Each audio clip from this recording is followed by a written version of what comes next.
ሌብነት የምንጠላ ሁሉም ዜጋ በእኩል ለማገልገል ዝግጁ ይሆን አይዲያ ያላቸው ሰዎችን ኢንከሬጅ ማድረግ በጣም ኢምፖርታንት መሆኑን የምናምን መሆን አለብን እንጂ ዝም ብሎ ኮንትራክት እየተወሰደ ከዛ ደግሞ ገንዘብ አረዳ መንግስት የትኛው መንገድ ነው አሁን ያስቆምነው እኮ በዚህ 2-3 አመት ነው ያስቆምነው እንጂ ሽሮ ፈሰስ እየተባለ አስፓልት ተብሎ ኢትዮጵያ ውስጥ አታቁም እንደ በየክፍለ ሀገሩ ያለውን ችግር አመድ ብር ካፈሰሰን በኋላ ለምን ኮንትራክተሩ ቢቀበለው ይሄንን ስራ ይሄ ነገር ጥሩ አይደለም እኮ ሀገር ይጎዳል ለምን አይልም ለምን ሽሮ ፈሰስ የሚባል ነገር ከኢትዮጵያ ጫፍ ሁሉ ቦታ ዩኒፎርም አልሆነም አንዳንድ ቦታ እኮ ኮንክሪት አስፓልት እንጂ አይፈቀድም ትክክል አይደለም እንደዚህ አይነት ነገር መልሰና አሁን ምን ገነባቸው አሁን አማራ ክልል መልሰን ምን ገነባቸው አስፓልቶች በጣም ብዙ ናቸው የውሸት ስለነበሩ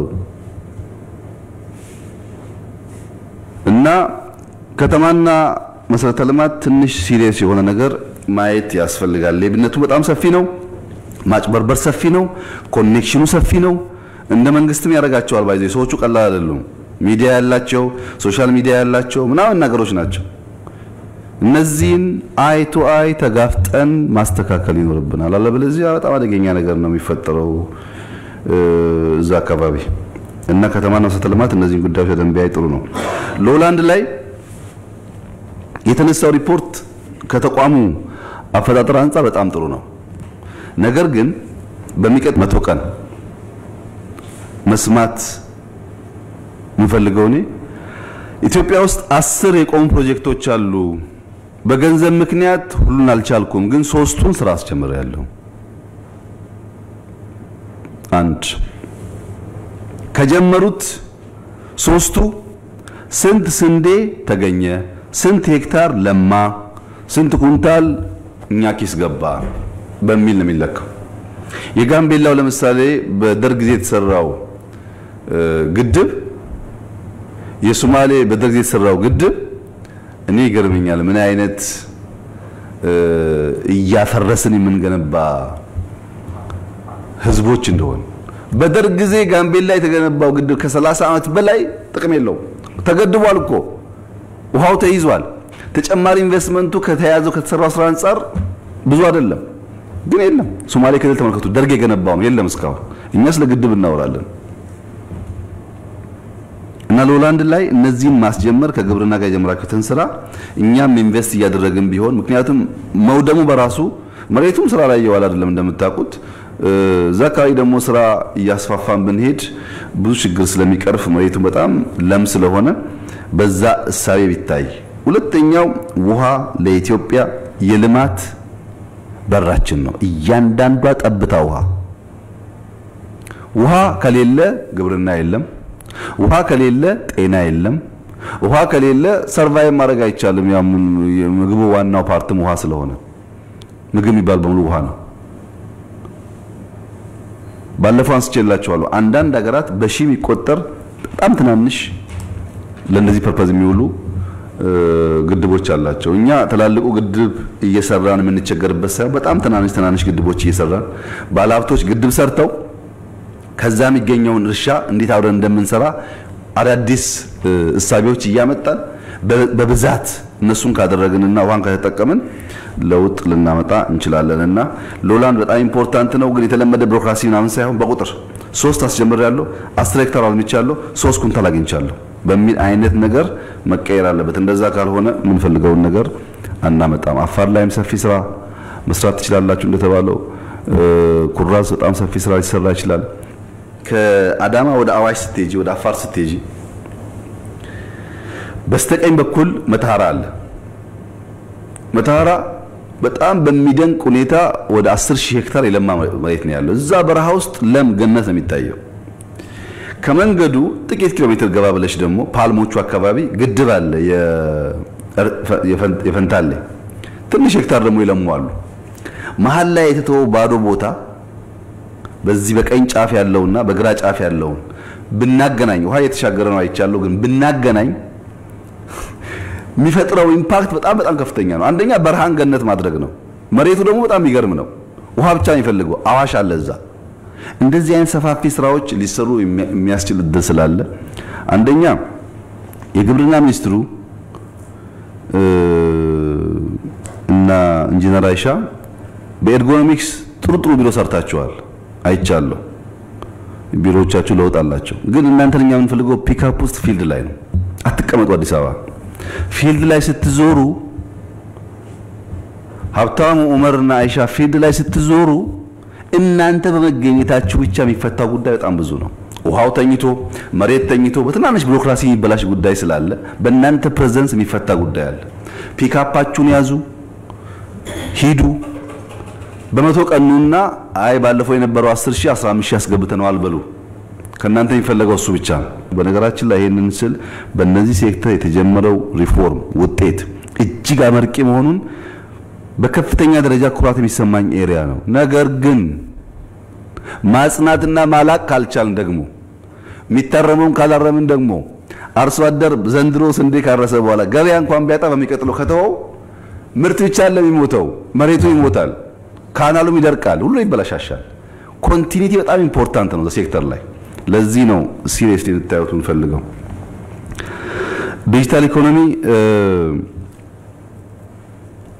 ያው አንድ ቁልፍ ሴክተር ነው እንደተባለው የጀመራችሁት ነገር መልካም ነው ብታስቡበት የማስበው ሁሉም ተቋም ፍላግሺፕ እያለ ከአይቲ ጋር የሚያያዝ ጉዳይ አንስቷል ትናንት ሪፖርት ሲቀርብ ፍላግሺፕ የሚባለው አብዛኛው ከኦቶሜሽን ጋር የሚያያዝ ነገር ነው ለተቋማቱ ጥሩ ነው ግን ስታንዳርድ ያስፈልጋል ሁሉም የሚናበብ ካልሆነ በተለያየ ቋንቋ የሚጻፍ ከሆነ በተለያየ ስታንዳርድ የሚጻፍ ከሆነ አንዱ ተቋም አንደኛውን ማናገር የማይችል ከሆነ ዋጋ የለውም ፍላግሺፕ የሚሆነው በእኛ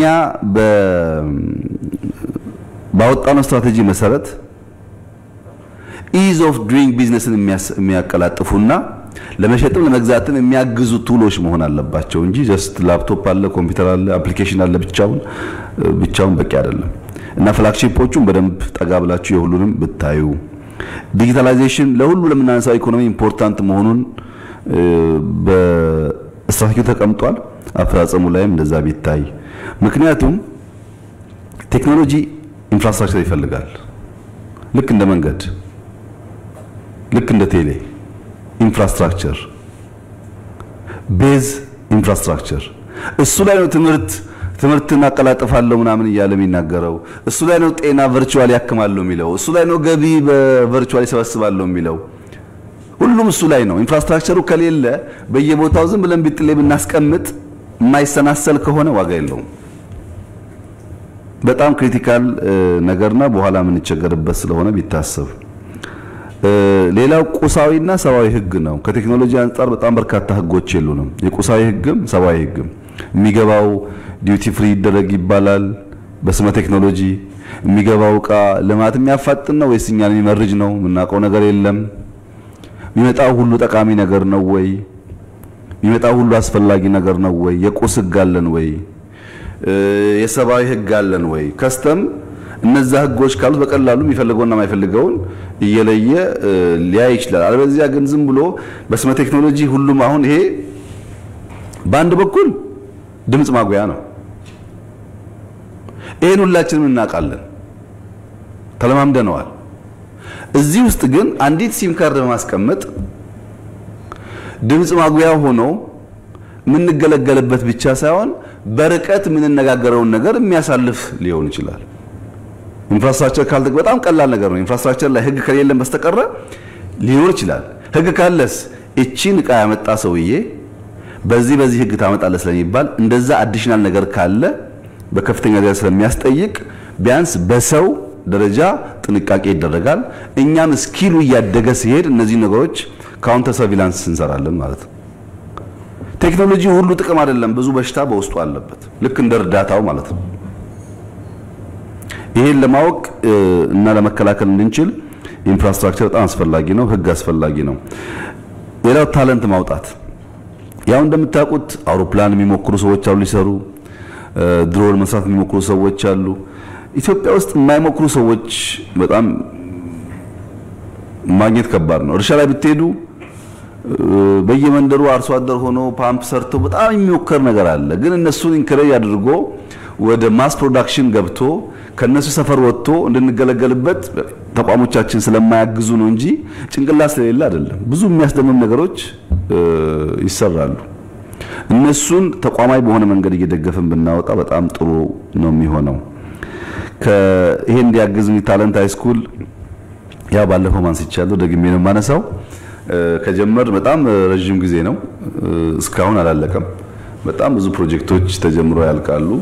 ሃይስኩል ነው፣ ምንም ሶፊስቲኬሽን የለውም። የሆነ ጋጀት አለው ከቻይና ከቱርክ የመጣ ግን ሃይስኩል ነው። ታለንት ሃይስኩል በፍጥነት ቢጠናቀቅ ጥሩ ነው። ፖርታል ላይ ተነሳው ሐሳብ በጣም ጥሩ ነው፣ ይጠናከር። እንዳልኩት ግን ስታንዳርዱ ተናቦ ይሂድ።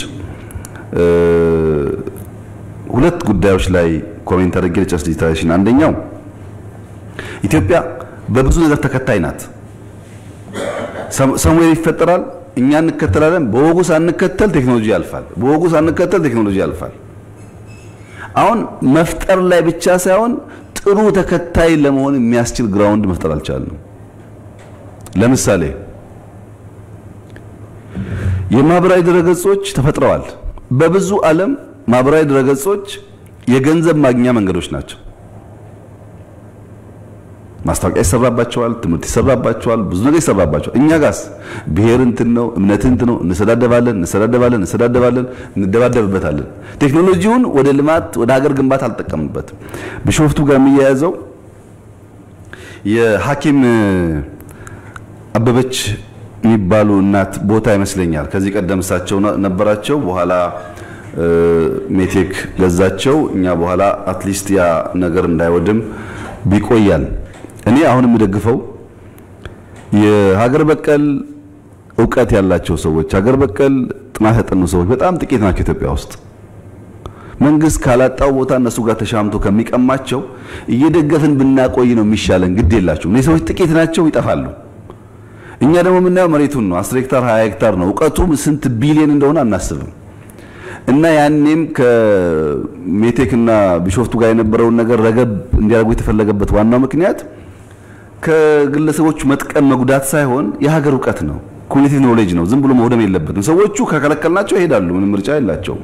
ግን ለምን ይጠፋል? ምርምር ቢካሄድበት ቢደገፍ ለብዙ ነገር ሊውል ስለሚችል ባነካካቸውና ብንደግፋቸው ለእናንተ የተለየ ነገር ብናስብ አይሻልም ወይ? ማዕድን መዋቅራዊ ለውጥ ያስፈልጋል። የተጀመረች በጣም ትንሽ ኤክስፖርት አለች፣ በከፍተኛ ደረጃ ማላቅ ያስፈልጋል። ስራ አጥነት ላይ ያለው ኢምፓክት ከፍተኛ ነው፣ እሱንም በስፋት መጠቀም ያስፈልጋል።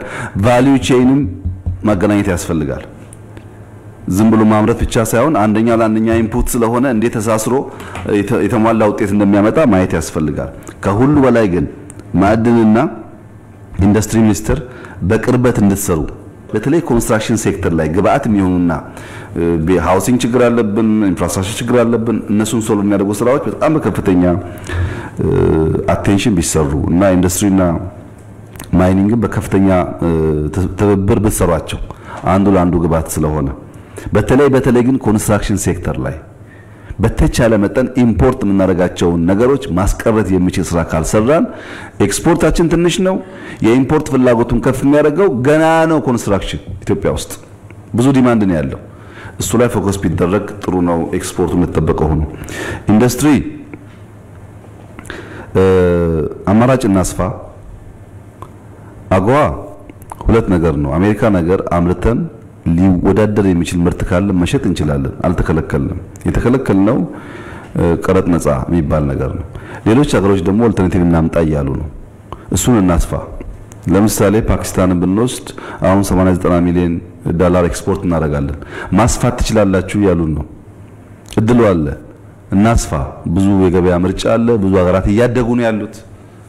ሀገራት እኮ እንደ ድሮ አንድ ሀገር በጣም ብዙ ሀብታም ሀገር አለ። እናስፋና እንሂድ። ሁለተኛ ኢምፖርታንት አቶ መላኩ ያነሳው ኢምፖርት ሰብስቲዩሽን። ጨርቅ ለማምረትኛ አዋሳን የሚያክል ኮምቦልቻን የሚያክል ኢንዱስትሪያል ፓርክ እያለን ኢምፖርት ማድረግ የለብንም። ኳሊቲ ችግር ካለበት እየለበስን እናዘምነዋለን። እሱን ስትሪክትሊ ኢንዱስትሪ ሚኒስቴር በመከልከል ደረጃ ማለት ነው፣ በእንትን ሳይሆን በመከልከል ደረጃ ማድረግ አለባቸው። አንደኛ ፓርኮቹን ካልደገፍናቸው አይሰሩልንም። ከውጭ እያመጣን እነሱ ገበያ እንዲያጡ ማድረግ የለብንም። ምርታማነት እንዲያርግ ማድረግ፣ ምንዛሪ ኤክስፖርቱ ላይ ያው ግብርናን ዋናውን ነገር ያዘው ኢንዱስትሪ የተወሰነ እንዲያግዝ ማድረግ የሥራ ዕድል ላይ አይተኬ የሆነ ሚና ነው ኢንዱስትሪ ያለው በጣም በርካታ ከተሞች ይይዛል እሱን በስፋት ማጠናከር ያስፈልጋል አሁን እስካሁን በነበረው ነገር ስጋት ስለነበረ በጣም በርካቶቹ እኛ ጋር አይፈልጉም መምጣት ምን እንደምንሆን ስለማይታወቅ አሁን ነገሮች ሪቨርስ እየሆኑ ስለሆነ መምጣት ፍላጎት ያላቸው ከኢንቨስትመንት ጋር በመሆን ከሚመከረ ተቋማት ጋር በመሆን ሲሪየስ ሀብታሞች ዝም ብሎ ሳይሆን ሲሪየስ ገንዘብ ያላቸው ኢንቨስተርስ ማምጣት ያስፈልጋል የስቶክ ማርኬትን መጀመሪያ ሐሳብ ስላለን ብዙዎቹ ከመንግስት ጋር ጆይንት ቬንቸር ቅድም እንደተነሳው የሶቨሬን ዌልዙም ከዚህ አንጻር ትልቅ ብሪክ ስለሆነ በእነሱ አማካኝነት ሀብት እንዲመጣ ማድረግ ላይ ብትሰሩ ጥሩ ነው ኢነርጂ እና ወተር የተነሳውን ተጨማሪ ሐሳብ ወስጃለሁ ዋናው ፖይንት ግን ለናይሻ ያነሳሁት ነው ውሃ ወሳኝ የሀብት መንገዳችን ነው ውሃን እያንዳንዱ ጠብታ መጠቀም ላይ ፎከስ አድርጋችሁ ብትሰሩ ፕሮጀክቶች እኔ ሚኒስትሮች ከከተማ ወጣ ስትሉ የፌደራል ፕሮጀክቶች ያላችሁ እግረ መንገድ ለማየት ሞክሩ ዝም ብላችሁ ለምሳሌ ጎንደር ሄዱ አንገረባለ አይዶን ነው ስንት ዓመት እንደቆየ አሁን ፕሮጀክቱ ሲቆይ ሲሸጋገር በየአመቱ የሆነ ለመንግስት ትርፍ የሚያመጣ የሚጠቀም አድርጎ የሚያስብ የመንግስት ሹም አይገባኝም እኔ በየአመቱ በቆየ ቁጥር ገንዘብ ነው የምናወጣበት በዚህ አመት 100 ብር አንከፍልም ብለን 5 አመት እናቆየውና 100 ሺህ ብር እንከፍላለን ይሄ ኪሳራ ስለሆነ በጣም ፕሮጀክቶች ላይ የጀመራችሁትን ብታጠናክሩ ጥሩ ነው መጠጥ ለአግሪካልቸር ለጽዳት ትንሽ ቆይታችሁ ግን ለቢዩቲ አርቲፊሻል ሌኮች ያስፈልጉና አርቲፊሻል ሌክ አዲስ አበባ ውስጥ 3 ሰርተን እኮ ወፎች እያየን ነው ኢንቫይሮንመንት ሲቀየር እያየን ነው እና ያስፈልገናል እኛ በጣም በቂ ውሃ ስላለን በተናነሹ እነሱን ያደረገ መሄድ ያስፈልጋል ፕራይቬት ሴክተር በተለይ ኢነርጂ ላይ የምታሰፉበት መንገድ አስባችሁ ብትሰሩ ጥሩ ነው ከናይሻ ከነውመር ጋር እንደ አንድ ቲም ሰርታችሁ ውጤት ብታመጡ ይፈልጋል ቱሪዝም በሚመለከት ሪከቨሪ ፕላን ብታዘጋጁ ያው ቱሪዝም ኢትዮጵያ ውስጥ አለ ማለት ያስቸግራል ነገር ግን እሱም በኮሮና ምክንያት ተጎርቷል በግጭቱ ምክንያት ተጎርቷል እና ሪከቨሪ ፕላን ያስፈልጋል እንዴት ነው ምን ቀይረው የሚለው ነገር ስራ ለመፍጠር ያለው ድል ሀብት ለማምጣት ከሁሉ ላይ ደግሞ ታሪክና ባህል ለመሸጥ ያለው አቅም ከፍተኛ ስለሆነ የሪከቨሪ ፕላን ይዘጋጅና ቱሪዝም ላይ ሰፊ ስራ ብንሰራ ጥሩ ነው አንደኛ በጣም ታሪክ ጠገባገርነን ታሪክ አለን እኛም አናቀውም እኛም አልሸጥነውም እሱ እናወጣበታለን ሁለተኛ መልካም ምድሮቻችን የሚገርሙ ናቸው ታቃላችኋል አፋር ላይ ከዓለም ዝቅተኛው ቦታ 100 ምናምን ቢሎ ሲ ሌቭል ያለበት ቦታ ኢትዮጵያ ውስጥ አለ በሺ የሚቆጠር ኢትዮጵያ ደግሞ ተራራማ ሀገራት የሚባል በሺ ሜትር የሚቆጠር ደግሞ ከፍታ ቦታዎች አሉ ሰሜን ተራራ አለ አፋር አለ እንደኛ የታደለ ምን አለ እኛ ጋር በረዶ የሚባል በዚህ ጊዜ እኮ ዓለም በበረዶ የሚሰቃይበት ሲዝን ውስጥ እኛ ጋር ያለው ወይዘር ተመልከቱ ብዙ ነገር ነው ያለን እሱን ለማውጣት አልሸጥንም ብንሸጥ ብናወጣው ጥሩ ነው ለጤናም ጥሩ ነው ለሰውም ጥሩ ስለሆነ ሰርቪስ ኢንዱስትሪ ችግር አለበት እንደሚታወቀው መውጣት አለም ችግሩ ወጥቶ የሚታረፍበት ምናምን የለም እሱን ከፕራይቬት ሴክተር ጋር ሆኖ መስራት ያስፈልጋል እኔ ከገንዘብ አንፃር ዝቅተኛ ቢሆንም የሀገር ውስጥ ቱሪዝም ብናስፋፋ ምክንያቱም ሰው ሀገሩን አያውቅም ብዙ ነገር እንዳለን በተለይ ወጣቶች እንዲያውቁ ማድረግ ብንችል በዛ ልክ ይሸጣሉ ይጠብቁታል ሀገራቸው ለሌላውም ዓለም ደግሞ ምን እንዳለን ይናገራሉ ከኛ የተሻለ የዲጂታል እንት ስለሆኑ በብዙ መንገድ ያውጡታልና የሀገር ውስጥ ቢስፋፋ ጥሩ ነው ይሄ የአይዲያ ስትራክቸር ያለው ጉዳይ ፕራይመሪሊ የሚሰራው አንዱ ቱሪዝም ላይ ነው ለምሳሌ ገበታ ለሀገር እንውሰድ ውጊያም ብንዋጋ ሰዎች አምነውን ገበታ ለሀገር ብለው ያወጡትን ገንዘብ በጥንቃቄ መርተን ወደ ስራ እየቀየር ነው ለምን አምነው ተሰጡን ነገ ምን ይሰጡን እምነታችንን እንዳይጎል ተፈለገ ጎርጎራ ላይ ኮይሻ ላይ ወንጪ ላይ በይኑና ላይ በየቦታው የሚሰራው ፕሮጀክት ምንም መዛነፍ ሳይኖር ነው እየቀጠለ ያለው በሚቀጥለው አብረን ስለምናይ ታዩታላችሁ እና እንደዚህ አይነት አይዲያዎች እያመጣን ብናስፋፋ ጥሩ ይሆናል ተጀምሮም እንዳይቆም ብናደርግ ቱሪዝም ላይ በጣም ብዙ ኤክስፔክቴሽን አለን ብትሰሩበት ጥሩ ነው ልክ እንዳው እንደ ዲያስፖራ እንዳልነው ማለት ነው ሎጂስቲክስ በጣም ኢምፖርታንት በተለይ ለኢትዮጵያ ኢምፖርታንት ነገር ነው ለማንም ዓለም ኢምፖርታንት ነው ለኛ ደግሞ በጣም ይከፋ ነው ምክንያቱም ፖርት የለንም አንዱ ኮስት ነው አንድ ፕሮጀክት ስንሰራ ባነሰ ዋጋ እንድንፈጽም ቤት ስንገነባ ባነሰ ዋጋ እንድንገነባ እርሻ ስናርስ ባነሰ ዋጋ እንድናርስ ለዚህ ሁሉ ኮስት ለያንዳንዱ ሴክተር ኮስት ወሳኙ መሰረት ሎጂስቲክስ ነው ሁለተኛው ጊዜ ነው 15 ቀን መሄድ የሚገባው አንድ ምርት 20 ቀን 40 ቀን 50 ቀን ከሄደ ዲሌይ ያደርጋል ተመልሶ ኮስትን አፌክት ያደርጋል ኔጌቲቭሊ ጊዜም ደግሞ ለእያንዳንዳችን ኢምፖርታንት ነው ሶስተኛው ኤፊሺየንሲ ነው በጥራትና በኳሊቲ በገንዘብ ምክንያት በጊዜ ምክንያት አንድ ለምሳሌ ይሄ ፕሮጀክት በአመት $1 ቢሊዮን ይገኝበታል ሲያልቅ በአንድ አመት ዘገየ ማለት አይናችን ያያየ $1 ሚሊዮን አፈሰን ጣል ማለት ነው ግን በአመት የዘገየበት ምክንያት ደግሞ 50 ሚሊዮን ብር ኢንቨስት ለማድረግ ፈልገን ሊሆን ይችላል አሁን የዘገየበት ምክንያት ትልቅ ብር ለማውጣት ቢሆን ችግር የለው አንዳንዴ 100 ትራክ ለመግዛት ብለን በአመት ይዘገያል ቢሊየንስ ሉዝ እናደርጋለን ለዚህ ነው ቅድም አይዲያ ያልኳችሁ በትናንሽ የሐሳብ ደህንነት ብዙ ጉዳይ ስለምንገል ሎጂስቲክስ ላይ በተለይ ኢዝ ኦፍ ዱይንግ ቢዝነስ ያልነው ትሬድ ኢንዱስትሪ ማይኒንግ ሁሉም ሴክተር ሎጂስቲክስ ላይ ርብርብ ካላደረግን አይሳካም ይሄን ታሳቢ አድርጎ ከንትና መስራየት ጋር መሰራ የሚባል ነገር የለም ሎጂስቲክስ የማይሰራበት ቱሪዝምም ጭምር ሎጂስቲክስ ከሌለ ሞቢሊቲ የለም በምን አየር ይንቀሳቀሳል በምን መኪና ይንቀሳቀሳል የለም ይሄን ታሳቢ አድርጎ ለኛ ክሪቲካል መሆኑን ተገንዝበን በጋራ ብንሰራ ጥሩ ነው ከፖርት ኤርፖርት የጀማመሯቸው በጣም ጥሩ ስራዎች አሉ ትራንስፖርት ላይ የጀመሯቸው ጥሩ ስራዎች አሉ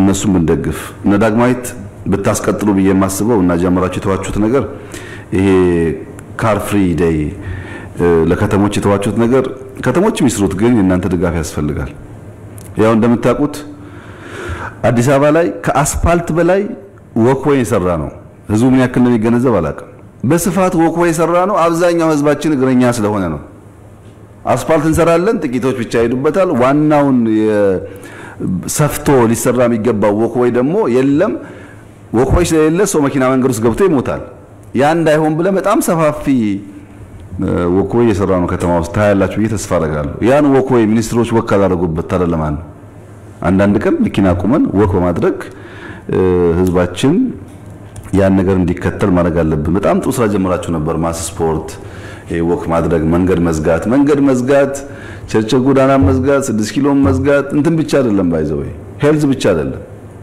ዝም ብሎ የሚነዳውን ነገር ምን ይዝበታለን ነሰው ሳይክል እንዳ በእግሩ ይሄድ እንደ ኢትዮጵያ ያለ ሀገር ሁሉ በመኪና ከሄደ መጥፎ ነው ሱካር አለ በጣም ብዙ ችግሮች አሉ አሁን እንቅስቃሴን የሚጋብዙ ነገሮች ማድረግ አለብንና ቀጥታ እናንተ ጉዳይ ላይ ሆኖ ይችላል ግን ከተሞች ያገዛችሁ ብትሰሩ ጥቅሙ በጣም ብዙ ስለሆነ እነሱ ይሰሩታል ተብሎ ባይታሰብና ከአዲስ አበባ ቢወጣ አሁን ባህር ዳር በጣም ቢዩቲፉል ሲቲ ነው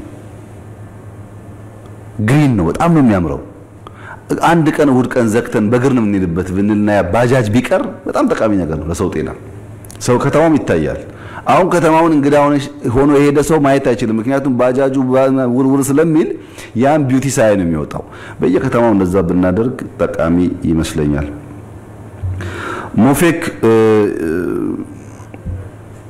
ሁለት ጉዳዮች አላንሳ አንደኛ ቁጠባ በጣም ያስፈልገናል ወር ኢኮኖሚን እየመራን ያለነው ካልቆጠብን የትም አንዘልቅም ሁለተኛ የሀብት ምንጭ ማስፋት ከተለመደው መንገዶች ሀብት የሚመጣበትን መንገድ ማስፋት የዋጋ ንረትን በከፍተኛ ደረጃ ከተቋማት ጋር ሆኖ መስራት በግዢ ላይ የተነሱ ሐሳቦችን ሰብሰብ አድርጎ በቀለለ መንገድ ዋጋ ቀንሶ የሚገባበትን መንገድ መፍጠር አቅርቦት ሊሰፋሚ የሚያስፈልገውን አቅርቦት ላይ ድጎማ የሚያስፈልገውን በተጠና መንገድ ድጎማ ላይ ቁጥጥር የሚያስፈልገውን ቁጥጥር ላይ መስራት ይኖርበታል ፕራይቬታይዜሽንም እንደዚሁ በጣም ብዙ ሊሸጡ የሚገባቸው ነገሮች አሉ ሞፌክ ላይ በማክሮም እና ያለን ሰፋፊ ስራዎች ያስፈልጋሉ ፕላን እቅድ ጅማሮ ጥሩ ነው ሪፖርት ጅማሮ ጥሩ ነው አሁን ቤዝ ኢንፎርሜሽን ዴታስ ያስፈልጉናል ለምሳሌ ሴንሰስ የተባለው ለግብርናም ይሁን በፖፑሌሽንም ይሁን በጂዲፒም ይሁን በፌደራል ሪጂናልም እነዛን ዳታ ከሌለ ትራያንጉሌት ማድረግ አይቻልም ምን ሰራቸው ስራዎች ሁሉ ከዳታ ጋር የሚያያዙ ናቸው እና የፕላኒንግ እና ሪፖርቱ ጥሩ ሆኖ ወደ ዳታ የሚያርግበት መንገድ እና አሰራር ማዘመን ሂውማን ካፒታል ማብቃት በፋክት ላይ የተመሰረተ ንግግር ማድረግ መቻል የመቶ ቀን እቅድ ፕሮጀክት ፎሎ ማድረግ እንደተጠበቀው ሆኖ ግን ቤዚክ ዳታዎች በደንብ ሴንሰስ ተሰርቶ ቢዘጋጅ ጥሩ ይሆናል ንግድ አንደኛው ስርዓት ላይ የንግድ ስርዓት ዊክ በመሆኑ ምክንያት ምርት አለ ፈላጊ አለ እነዚህ አይገናኙም ኢንፍሌሽን አለ መሃል ላይ ለምሳሌ ሽንኩርት ባለፈው ያየነው የንግድ ስርዓት ምርትና ፈላጊው ማገናኘቱን በደንብ አስባችሁ ብትሰሩበት ኢዝ ኦፍ ዱይንግ ቢዝነስ ላይ ተጀመረውን ስራ በተጠናከሩ ኢንፍሌሽን ላይ ኢንፍሌሽን እንደ ዓለም ችግር ነው ሁሉም ሀገር በጣም እየጨመረ ነው እኛ ሀገርም በጣም አድካሚ አታካቹ ስራ ኢንፍሌሽን ነው ከኢኮኖሚ አንፃር መቀነስ የሚቻልባቸው መንገዶች ግን በርካታ ስራ ቢሰሩ ለምሳሌ ባለፈው ወር 2 ወር 3 ወር ትናንት እንዳያችሁት ረግቧል ኢንፍሌሽን የተወሰነች ቅናሽ አለው ግን አልጨመረም ለምንድነው ፊልድ ወጥተን ያየናቸው ጉዳዮችና አንዳንድ በማክሮ የተወሰኑ ውሳኔዎች ስላሉ ነው የቀነሰው ከዛ በላይ ግን ብንቀጥል ብዙ ነገር መቀነስ እንችላለን ያን ካላደረግን ደግሞ የደሃ ማህበረሰብ ይጎዳል ሰው ኢንካም የለውም በልቶ ማደር አስቸጋሪ የሆነ ነው ምሬት ይፈጥራል ምሬት ደግሞ ወደ ግጭት ወደ ጦርነት ያመጣል እና ከዛ አንፃር ኢንፍሌሽንን ከሚመለከታቸው ጋር ሆናችሁ መስራት ብትችሉ ጥሩ ነው እና ከኢኮኖሚ አንፃር በጥቅሉ ውጊያ ላይ እንዳለ ሀገር ሲታይ በተለይ በግብርናና በኤክስፖርት ያገኘነው ውጤት በጣም ተማምነው በኤክስፖርት በግብርና በገቢዎች ያገኘነው ውጤት ተስፋ ሰጪ ነው ነገር ግን በጣም በርካታ ሊታረሙ ሊሰሩ የሚገባቸው ስራዎች አሉ በመቆጠብ ብክነት በመቀነስ የሚሰሩት እንደማስባችሁ ከሄዳችሁ ለውጥ እናመጣለን የሚል ግምገማ ነው ያለው ከመቶ ቀን አንፃር አጠቃላይ እንደ ለምምድ እንደ ዝግጅት ተወስዶ ከዚህ ቀጥሎ ያለውን በማድረቅ ከሄድን ለውጥ እናመጣለን የሚል ግምት አለ ከማህበራዊ አንፃር ጤና የተቀመጠው እንዳለው ሲጂ አንደኛ መልሶ ግንባታ አሁን ጤና ጋር በሚያያዝ የፈራረሱ ጉዳዮች ገንዘብ ስንሰበስብ ምናምን መዋጮ ሲዋጣ ሊባል አይችልም ጤና ሁለት ችግር ነው ያለው በመፍረሱ ብቻ ሳይሆን አሁንም በየቀኑ ሊታከሙ የሚገባቸው ሰዎች ስለሚሞቱብን ቅድሚያ ሰተን ከምንገነባቸው ሴክተሮች አንዱ ነው እና በፍጥነት ሆስፒታሎች ናሙስት ተወለሻችሁትን ቶሎ ተረባርበን መልሰን መገንባት ያስፈልጋል ሰው ስለሚጎዳብን ሰው የሚጎዳው ምግብ ላይ ችግር አለ ኢኮኖሚ ተጎድቶበታል ትምህርት ቤት አይሄድም ትምህርት ቤት ፈርሶበታል እዛ ላይ ሲያሞ ደግሞ ህክምና ካላገኘ አደገኛ ነገር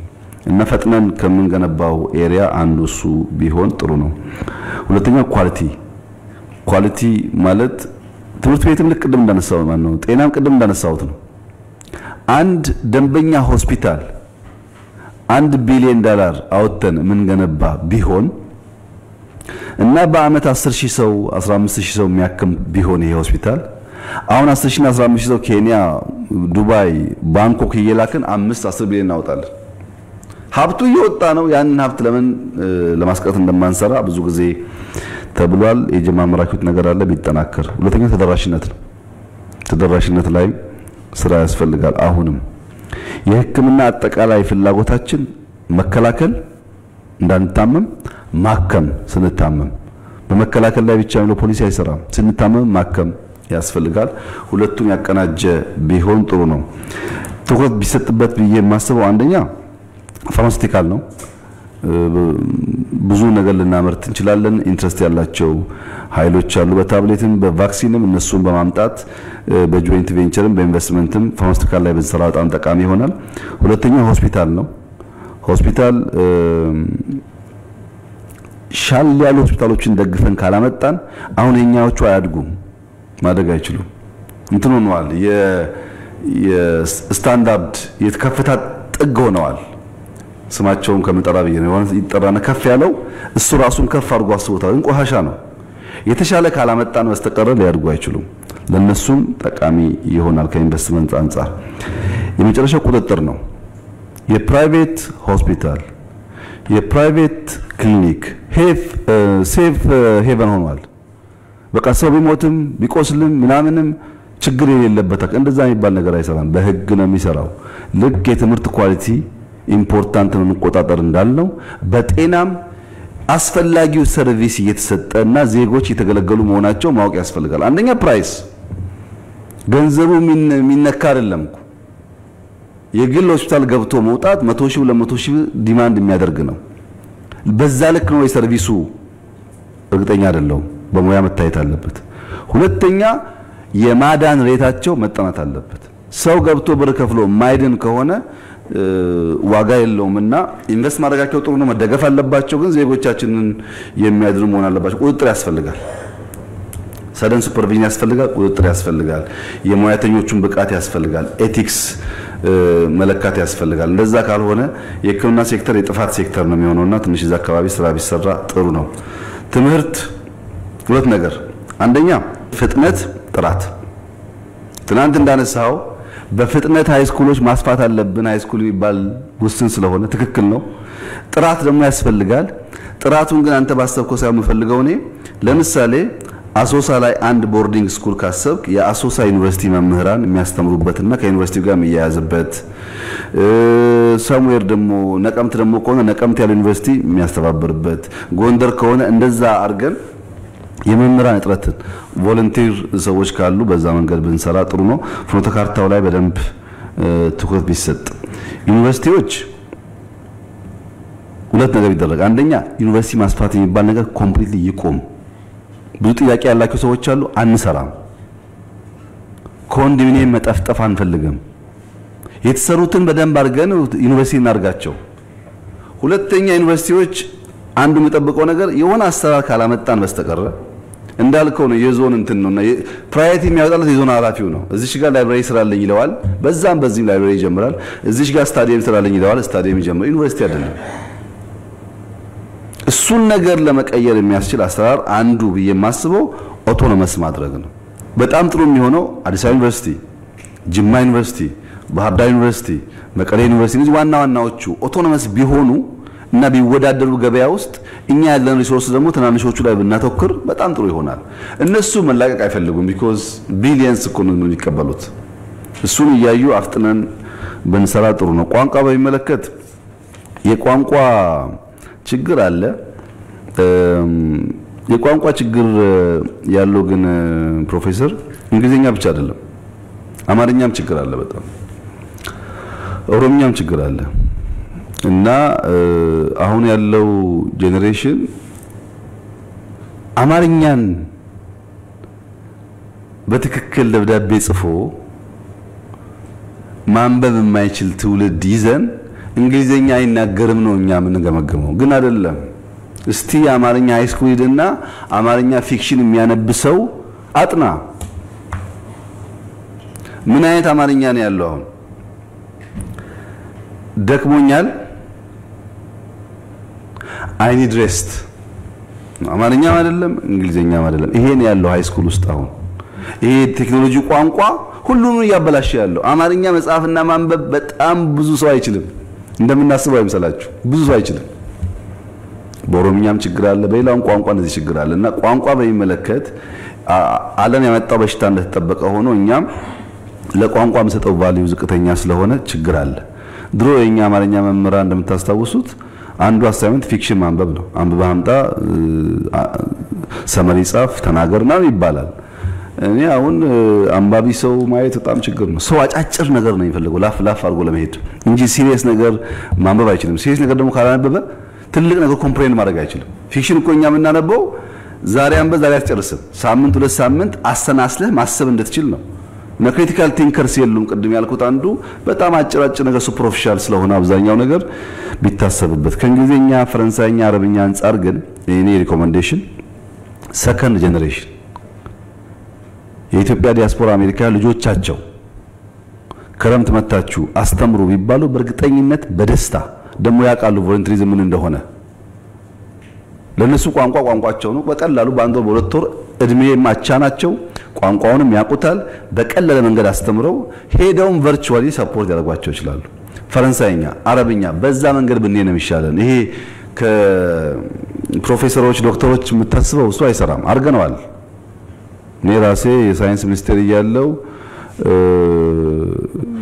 ከውጭ ዩኒቨርሲቲ ፕሮፌሰሮች እየመጡ ኢትዮጵያ ውስጥ አንድ ወር እንዲያስተምሩ ብለን ውጭ አነጋግረናቸው ሞክረን ተሞክሯል የተወሰነ ውጤት አመጡ ሊሆን ይችላል ግን በቂ አይደለም በጣም ቢሱ ለቋንቋ ሰከንድ ጄነሬሽን ወጣቶችን በሆነ መንገድ ማምጣት እስራኤል ለዛ ያደርጋሉ ሰከንድ ጄነሬሽን መጥቶ ሰርቭ ያደርጋል ለምሳሌ ቱሪዝም ላይ አብዛኛው የእስራኤል የቱሪስት ሴክተር ቦታዎች ሰከንድ ጄነሬሽን መጥቶ ያስጎበኛል እንጦጦን ሰከንድ ጄነሬሽን ማስጎበኘት አለበት አሁን ሳይንስ ሙዚየምን እንደዛ ማድረግ አለበት ጎርጎራም ማድረግ አለበት ለነሱ ቢተውላቸው በደም መሸጥ ስለሚችሉ አገራቸውም ያቃሉ ሌላውም ዓለም እንዴት እንደሚሸጥ ስለሚያውቁ መጠቀም ጥሩ ይሆናል ቅድም የተሳውት ከቴክኖሎጂ ጋር የሳይንስ ሙዚየም አቶ በለጠ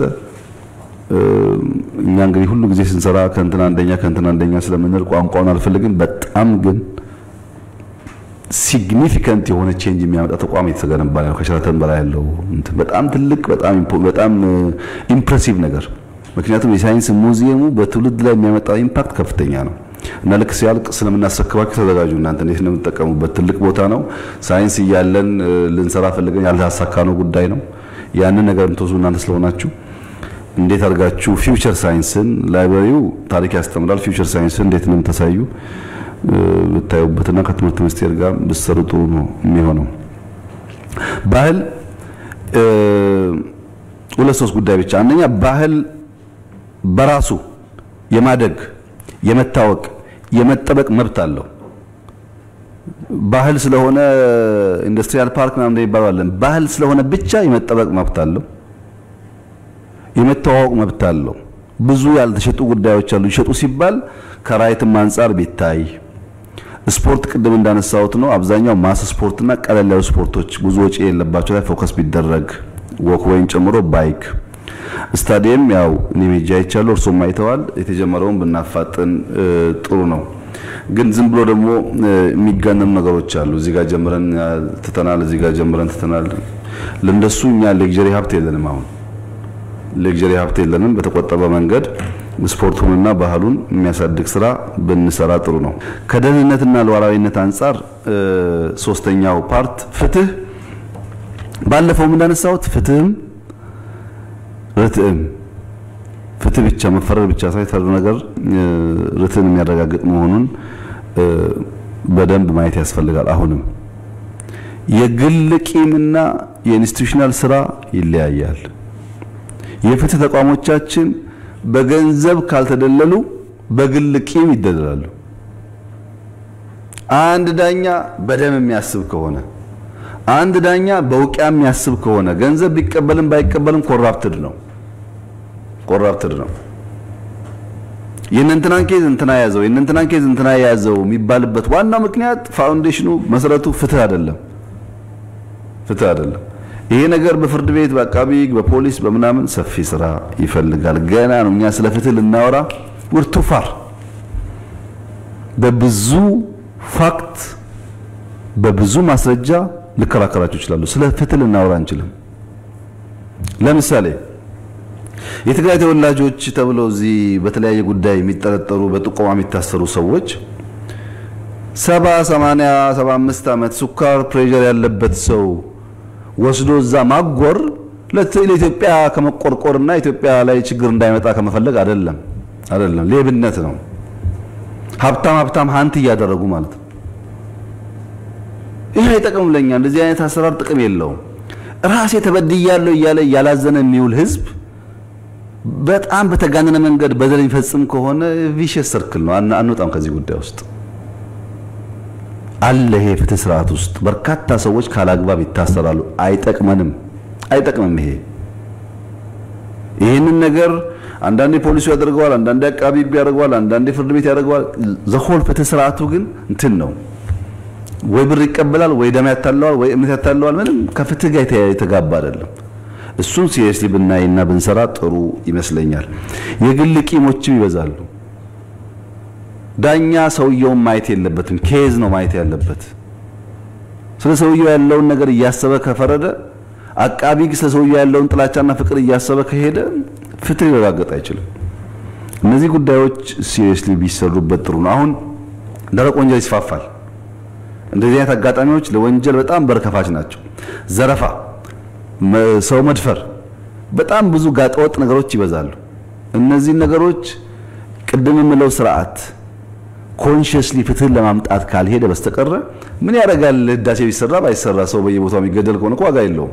ህዳሴ ቢሰራው ለሰው ነው። ፍትህ ካልተረጋገጠ ምንም እንኳን አይጠቅምም። አስፋልት ብንሰራ ባንሰራ እሱን ቀጥታ ከናንተ ጋር ብቻ የሚያያዝ አይደለም፣ ስር ነቀል የሆነ ለውጥ የሚያስፈልግበት ኤሪያ ነው።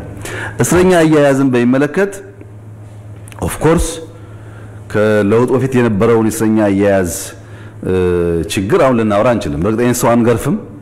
በእርግጠኝነት እንደባለፈው ጨለማ ቤት ምናምን አንልም። ይሄ ጥሩ ፕሮግረስ ነው፣ ግን በቂ አይደለም። እኛ ከሰዎቹ ጋር የግል ጉዳይ የለብንም። ህግ ተጣሱ የምናስገባቸው እንጂ እንዳያነቡ፣ እንዳይጽፉ፣ እንዳይነጋገሩ፣ እንዳይጠየቁ አይነት ይሄ የሰፈር ቂመኝነት አቲቲዩድ ከፍትህ ስርዓት ጋር አይሄድም። እኔ ወንጀል ካለኝ በህግ እጠየቃለሁ። የሚገቡኝን መብቶች ግን በአንዳንድ ሀገራት ፕራይቬት እስር ቤቶች የመንግስት እውቅና ያላቸው ፕሪዝን ሴንተርስ ብዙ ሰው ገብቶ ተምሮ ዲግሪ ይዞ የሚወጣበት፣ እርሻ የሚያቅበት፣ ሰልፍ አዌርነሱ የሚያድግበት፣ ፊዚካል ፊትነሱ የሚቀየርበት ነው። የኛስ ሌላ መሸፈቻ አውድ ነው። ለምንድነው በደርግ ጊዜ ሰዎች መይሶን ኢሃፓ ምናምኖች ገብተው ከእስር ሲወጡ ሌላ ተዋጊ የሆኑት? እዛ እስር ቤት በነበረን ያያዝ ችግር ነው። እስረኞች ከወጡ በኋላ መልካም ዜጋ ነው እየሆኑ ያሉት ወይስ ለሌላ መፈንቅለ መንግስት ለሌላ ትግል ሬብልስ ለመሆኑ የተዘጋጁ ያሉት? ሽፍታንም የሆኑት? እሱ መለካት አለበት። አስሮ መፍታት ብቻ ሳይሆን ገብቶ የወጣው ሰውዬ መልካም ዜጋ ከሆነ ስራ ይሰራል ነው ማለት ነው። ባልገረፈ ጨለማት ባላስገባ ብቻ መሆን የለበትም። መልካም ዜጋ እየተፈጠረ መሆኑን ማረጋገጥ ይፈልጋል። ህግ የሚያከብር ዜጋ ህግ የሚናቅበት ሀገር እኮ ነው። ሰው ተነስቶ እንደፈለገ የፈለገውን ሰድቦ መጠየቅ ግን የሌለበት አድርጎ የሚያስብበት ሀገር እንደዛ አለ። ህግ በጣም መከበር አለበት። እያንዳንዱ የምናደርገው ነገር የህግ ከለላ እንዳለው ማረጋገጥ አለብን። አለበለዚያ ዋስትና አይኖርም። ህግ የሚያከብር በታክስም ይሁን በንግድም ይሁን በብድርም ይሁን ህግ የሚያከብር ዜጋ አርጎ አዌርነስ መፍጠር ያስፈልጋል። የህግ ክፍተቶች በጣም አሉ። ኮንስቲቱሽን ላይ ጥያቄ አለ። ምንም ሳይታለም የተፈታ ጉዳይ ነው። ኮንስቲቱሽን ላይ በጣም ብዙ ጥያቄዎች አሉ። አዋጆች፣ ደንቦች ላይ ህጎች አሉ። በጣም ብዙ ሪፎርሞች አድርገናል። ዋና ህጎች ላይ አሁንም ሰፋፊ ስራ ስላለ እነሱን ብናይ ጥሩ ነው። ሌብነትና አድሎ ልክ ቅድም እንዳነሳው በከፍተኛ ደረጃ የሚታይበት ሴክተር ስለሆነ ቢታይ ጥሩ ነው። ከሌብነት ጋር የሚያያዘው ጉዳይና ወደ ፍትህ ብንሄድ ያስፈልጋል። ሰላም በሚመለከት ከአሁን ካለንበት ሁኔታ አንፃር አንደኛ እርስ በርስ ግጭት፣ ብሔር ተኮር ግጭት፣ ህገወጥ መሳሪያ ዝውውር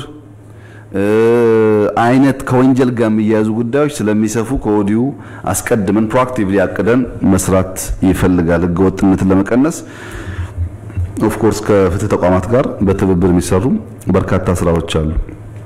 የፌደራልና የክልል ግንኙነት የጀመርነው በጣም ጥሩ መድረክ አለ። አቶ ብናልፍ የምታውቀው እሱ እናሰፋለን። እናንተም በደንብ አስፈታችሁ ሄዱበት። ፌደራሎችም የክልልን ስልጣን ለመጋፋት መሄድ የለብንም አንኮንስቲቱሽናል ስለሆነ፣ ክልሎችም ከፌደራል ብር መውሰድ ብቻ ሳይሆን እየተናበብን ለጋራ እድገት የምንሰራቸው ስራዎች እንዳላስበው እንዲሄዱ መድረኮቹ ኢምፖርታንት ስለሆኑ እናጠናክራቸዋለን። እነሱ ከናንተ የሚፈልገው አንዱ ነገር የሰላም አቲቲዩድ ነው። ሰላም የሚያስብ ሰው መቼም ሰላም በእጅ ያለች ዋጋ የላትም። ከ3 4 ሳምንት 5 ሳምንት በፊት ነገሮች ሲበለሻሹ በጣም በሚያስተዛዝብ ደረጃ በርካታ ሰዎች ከተማ ለቀው ወጥተዋል። በርካታ ሰዎች ወክ ማድረግ ድራይቭ ማድረግ ትተዋል። በርካታ ሰዎች ቤታቸውን ቀይረዋል። እሺ ስጋት ሲመጣ መጠንቀቅ ጥሩ ነው። ሰላም ሲመጣ ደግሞ ቫልዩ አለመስጠት ጥሩ አይደለም። ሰላም በጣም ኢምፖርታንት ነገር ነው እና የሰላም አቲቲዩድ ያላቸው ሰዎች እንዲፈጠሩ ማድረግ ያስፈልጋል። ነውጠኛ ሰዎች አሉ፣ ሁሌ ግጭት፣ ሁሌ ድብድብ ይፈልጉ። ድብድብ የሚያዝል የሚያደክም ነገር እንደሆነ የማይገባቸው ሰዎች አሉና እነዚህ ከአቲቲዩድ አንፃር ስራ ቢሰራ ጥሩ ነው።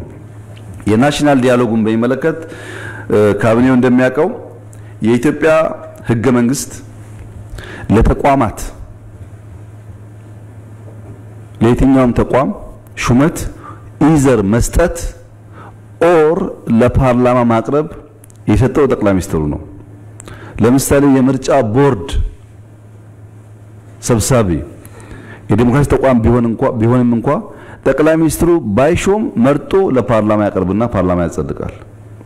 የሰብአዊ መብት ኮሚሽን ጠቅላይ ሚኒስትሩ ለፓርላማ አቅርቦ ያሾማል። ዳኞችም ጭምር ይሄ በኮንስቲቱሽን የተሰጠው ስልጣን ነው። ለመጀመሪያ ጊዜ በኮንስቲቱሽን የተሰጠንን ስልጣን እንተው ያልነው በኢንክሉሲቭ ናሽናል ዲያሎግ ነው። እኛ እንተውና ሙሉ በሙሉ ዜጎች ጠቁመው ፓርላማ ወዳድሮ የሚመጡ ኮሚሽነሮች የማንንም አካል ኢንፍሉዌንስ የሌለባቸው የኢትዮጵያን ዘላቂ ጥቅም በሚያረጋግጥ መንገድ ንግግሩን ጀምረው የሚጨርሱ መሆን አለባቸው በሚል የተሰራ ነው። ይሄን እያንዳንዱ ካቢኔ ማገዝ አለበት። ኢንክሉሲቭ ናሽናል ዲያሎጉ የማያስፈልገው የኢትዮጵያ አካል የለም። ብዙ ያልተመለሱ ኢሹዎች አሉ። በመሬት ኢሹ አለን፣ በቋንቋ ኢሹ አለን፣ በባንዲራ ኢሹ አለን፣ በመንግስት ስርዓት ኢሹ አለን። እንነጋገርበት፣ እንወያይበት። መጀመሪያ የሚያለያይ አጀንዳ መሆኑ ራሱ ተወያይተን እንየው።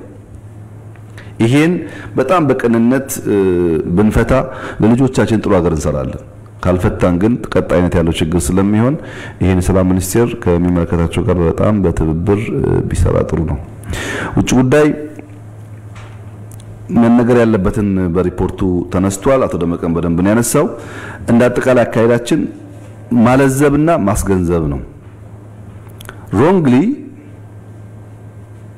ስለኛ ሁኔታ ሳይገባቸውና ሳያውቁ ወይም በተሳሳተ ፍላጎት የተካረሩ ነገሮች ካሉ እነሱን ማለዘብ፣ የኛን እውነታ ማስገንዘብ ያስፈልጋል። እነሱ ላይ እንደ መንግስት በስፋት እንሰራለን። መለዘብ ያለባቸው ጉዳዮች ስላሉ ሪፎርሙ ታስታውሳላችሁ። ውጭ ጉዳይ ሪፎርም እንጀምር ስንል በጣም ብዙ እንትኖች ነበሩ፣ ሬዚስታንሶች ነበሩ። እንደዛ ይደረጋል እንዴት እንደዚህ ይሆናል የሚል ነገር ነበር።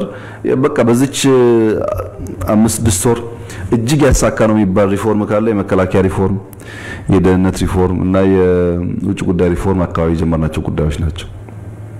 እነዚህን ኢንስቲቱሽናላይዝ ማድረግ በህግ በእውቀት ማሳደግ ተጨማሪ ስራ ቢያስፈልግም የተሰራው ስራ ግን በጣም ትልቅ ነው። ከውጭ ጉዳይ አንፃር እንደ ድሮ ፕሮፌሽናሊ የሚባል ፕሮፌሽናሊዝም በፕሮፌሽናሊዝም ይደገፍ እና በፕሮፌሽን ብቻ የሚታጠር ዲፕሎማሲ የለም። ዲፕሎማሲ ሆሊስቲክ ነው። በዘፈን ዲፕሎማሲ ይሰራል፣ በፊልም ይሰራል፣ በሞዴሊንግ ይሰራል፣ በግብርና ምርት በመሸጥ ይሰራል። ምንም የማይነካካበት ነገር የለም እና ሁሉም አለርት ሆኖ በናሽናል ኢንተረስት ላይ ቆሞ ካልሰራ በስተቀር በአንድ ሚኒስትሪ ብቻ የሚሰራ ስራ አይደለም። እሱም በደንብ አሁን በተጀመረው ማስተባበር፣ ኢኮኖሚክ ጥቅም የሚያረጋግጥ ዲፕሎማሲ ዝም ብሎ ደረቅ ብቻ ሳይሆን ከብር ጋር የሚያያዝ ከኢምፖርት ኤክስፖርት ጋር የሚያያዝ እንዲሆን ማድረግ ያስፈልጋል። ሄዶ ጉዳቱ አንዱ ኢኮኖሚ ነው። ሁለተኛ እምነትና ባህል ላይ ነው። ሶስተኛ ሶቨርኒቲ ላይ ነው። እነዚህ የሚፈታ መሆን አለበት። ፖፑሌሽን አለን፣ እምነት አለን፣ ታሪክ አለን፣ ባህል አለን፣ አዳጊ ኢኮኖሚ አለን። ይሄ ሁሉ ዲፕሎማሲያችን እንደ ግብአት የሚጠቅም መሆን አለበት። ቀጠና ትስስር ላይ አስፈተን ብንሰራ ቅድም የተነሳው የኢትዮጵያን አጀንዳ ከፍ የማድረጉ ጉዳይ ያው እንደ ሀገር ያለብን ነገር አጀንዳ የመቅረጽ ችግር ነው። እንደ ሀገር ያለብን ችግር እንደ ሀገር ሲባል ሁሉም ፓርቲዎች ለምሳሌ ስለሆነ ወረዳ የሚታገል ፓርቲ አጀንዳውን ከፍ አድርጎ ስለ ዞን ቢያደርግ ሚኒመም ወረዳ ያሳካል። ወረዳ ብሎ ስለሚጀምር ግን ወረዳውንም ሳያሳካ 40 እና 50 ዓመት ታጋይ ነኝ ይላል።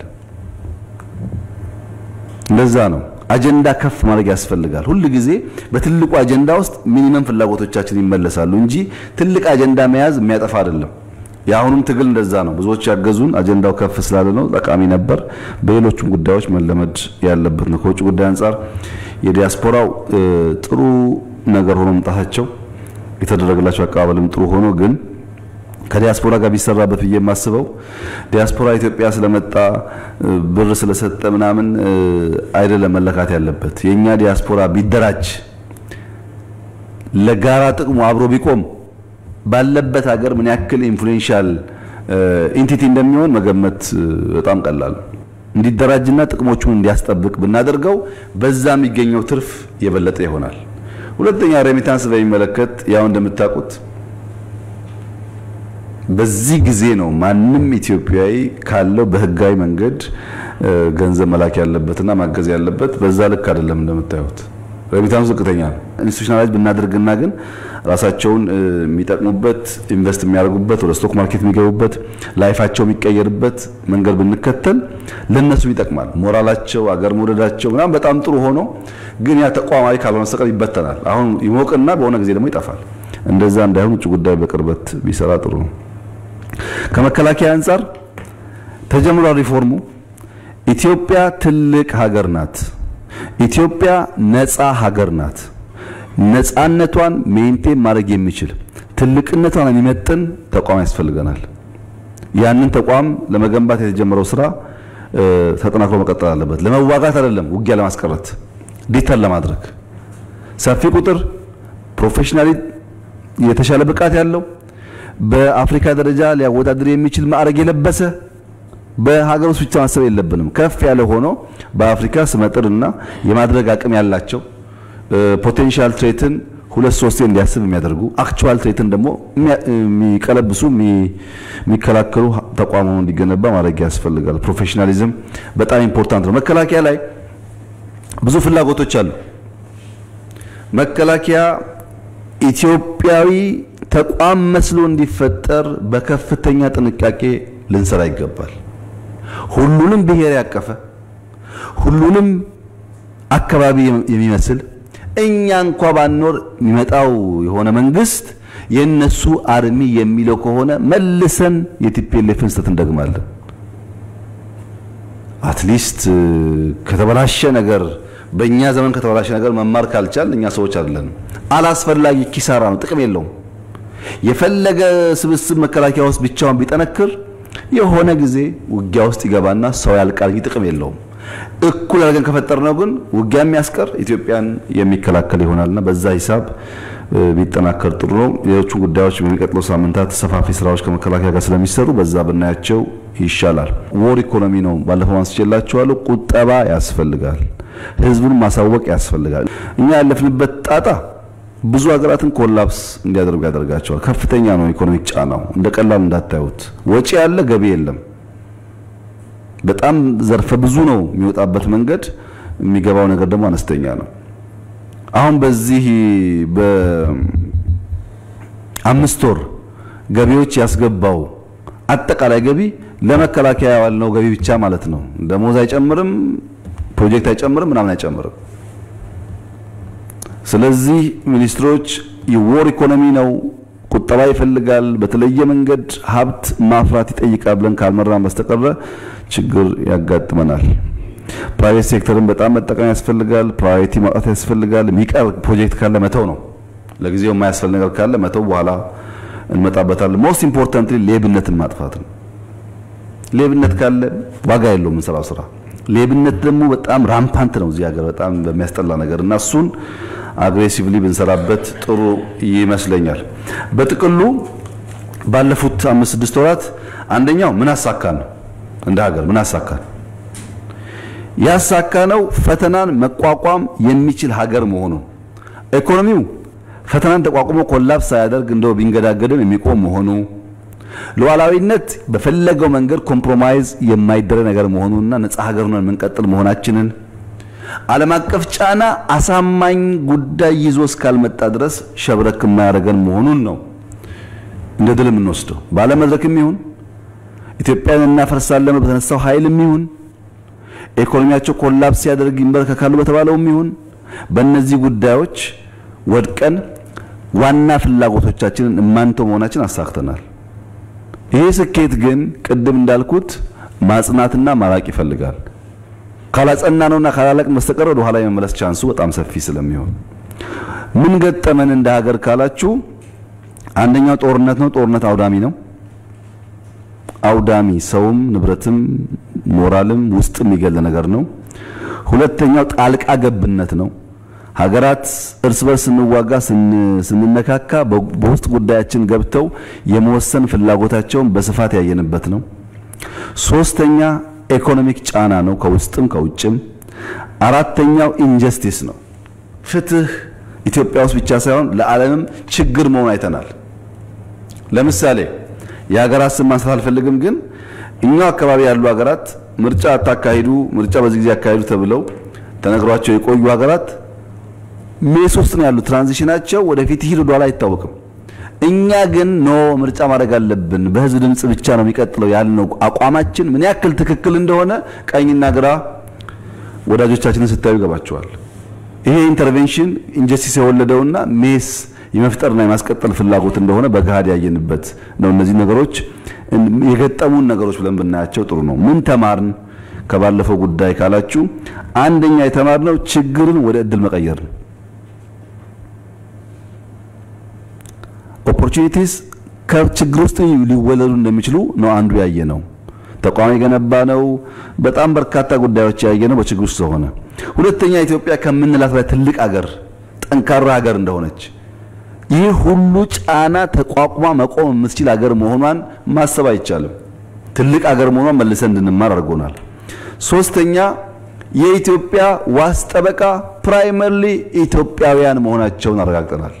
የኢትዮጵያ ዋስ ጠበቃ ዲያስፖራ ይባል፣ አርሶ አደር ይባል፣ ምሁር ይባል፣ አርቲስት ይባል፣ ሯጭ ይባል ኢትዮጵያዊ ነው። ሌላው ተለጣፊ ነው።